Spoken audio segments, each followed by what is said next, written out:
I'm just curious because you guys are clearly systematic, right? You got developers, you got quant, use a lot of numbers, but you're systematic, but you're not a quant, right? You talked about finding opportunities as they arise, and you might be long one day, short one day. So being transparent is actually not detrimental to you because you're not showing an algo that people may or may not be able to copy.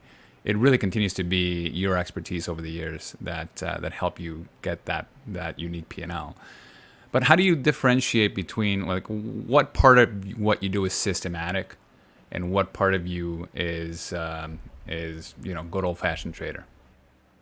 So nothing.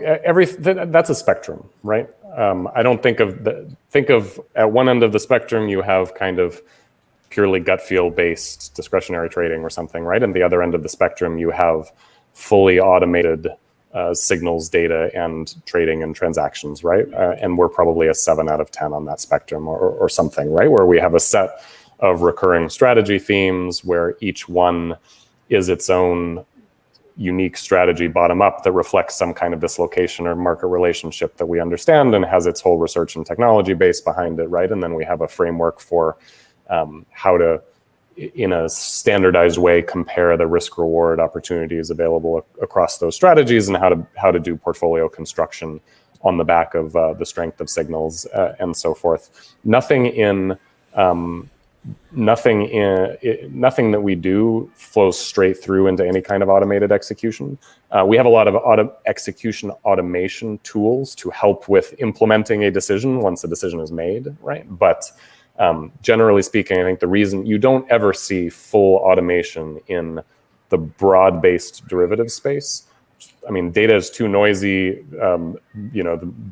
There's too many dimensions of uncertainty, right? And you really have to be able to stop and say, okay, our model really, really likes this trade right now based on X, Y, and Z. Well, X, I think, actually is a little bit noisy. Y, there's kind of a regime change going on here, and I think there's a good reason for Y. And really, I think the expected return is significantly lower than like the model seems to think. And not running these kind of strategies in that way, I think just leads very quickly to potential big disaster. And there's all kinds of stories that one can tell you about that. But I would, importantly though, I think people sometimes confuse, quant and systematic get thrown around a lot, right? And what does that really mean?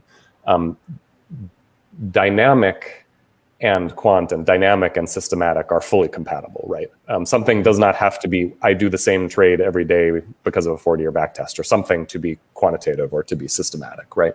You can be very systematic about something where a lot of the time you have no trade and then you have a trade on sometimes, right? But in a manner that reflects a certain data generating process about those decisions.